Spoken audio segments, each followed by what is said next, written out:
Welcome to our channel. Today we how to install YouTube Studio for caption edits after exporting, beginner guide step by step clearly. To install YouTube Studio for caption edits after exporting, start by opening your preferred web browser.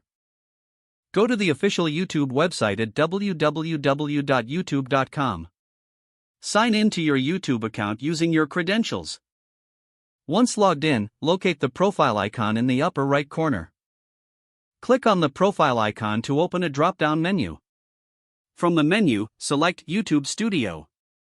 You will be redirected to the YouTube Studio dashboard. On the left-hand side, you'll see different options including content. Click on Content to view your uploaded videos. Identify the video for which you want to edit captions. Hover over the video thumbnail and click on the Details button. In the video details, scroll down to find the More Options section. Within More Options, locate the Subtitles tab and click on it. You will see the subtitles that were automatically generated or uploaded previously. To edit or add new captions, select the language of the captions you want to work on. Click the Edit button associated with that language. This will bring up the Caption Editor interface. Here, you can adjust the text, timing, or add new captions as needed. Make sure to save your changes regularly to avoid losing any edits.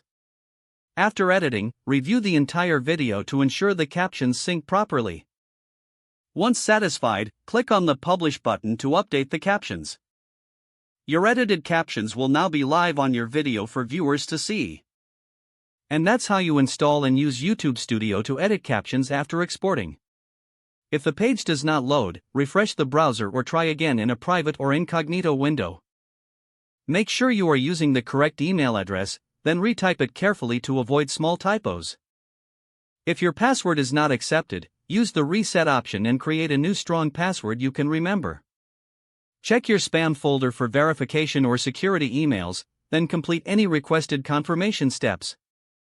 Enable two-factor authentication if available to improve account security and reduce unauthorized access risk. After signing in, review your profile details so your contact information and settings are accurate and current.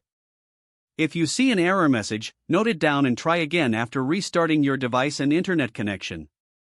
Don't forget to like this video and subscribe to our channel for more step-by-step tech guides.